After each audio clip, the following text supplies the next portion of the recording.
Next Saturday, one of the biggest audiences in history will gather at venues on all 7 continents for the Live Earth concert series. It's part of a massive effort to draw attention to global warming, but organizers say combating climate change is something every person can do in their daily lives.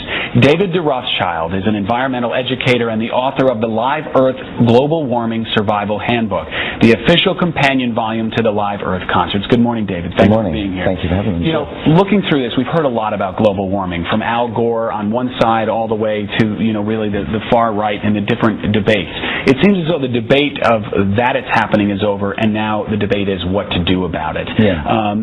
Your book is very humorous, by the way. That's what I love about it. I think you have to have humor. I think it's, we hear all the impending ecological disasters, and I think that, for me, despair is not a driver of change, so I think we have to try and take these very serious issues, make them engaging, make them funny, and make them easy to understand. What surprised me about the book was that, I'm thinking, oh, gee, if I really want to affect global warming, I'm going to have to get rid of my car and walk to work, and I'm going to have to do this and that. But actually, the ideas are very simple, and they're very, as simple as changing a light bulb. Yeah, that's the thing. I think my biggest focus is do something. I think we get scared. I think we have to say, well, I have to change my whole lifestyle. And there's so many things we can do that cost us nothing, save us money, and are good for the planet. And I think that's the most important thing to realize.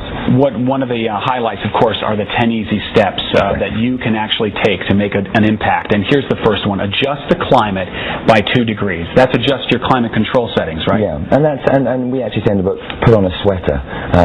Sweaters make you sweat.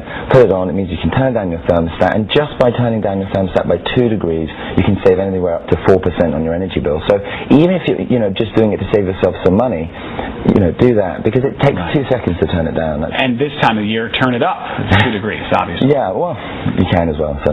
Number 2, change a light bulb. We were just talking about that. Now, we're talking about getting rid of the old incandescent light bulb. I was surprised.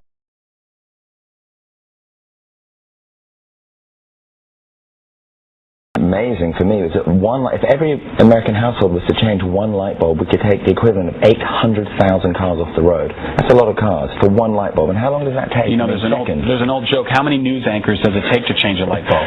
Lots. Just one. They hold the light bulb and the whole world revolves around. It's an old joke.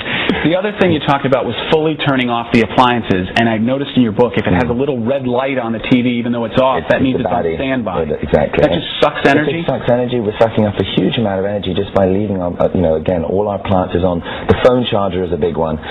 We've heard all about this new iPhone. Everyone's going to be plugging it in, charging it. You put for an hour, and then you go outside and you leave it plugged in all day, wasting a lot of electricity. Good point. And buying that iPhone, it comes in a plastic bag. What do you do about these plastic bags? Well, the best thing to do is try, if you can, not to take plastic bags. We often hear about this, what do I do? Paper, plastic. I think, if you can, take your own little sack, a Hessian sack, cotton bag, right, of course. Things. Again, very easy to do. While we're wrapping up, if we can go back to the full screen, I want to show you the rest of them. Okay, bring your own mug. That's really clever. Don't use styrofoam.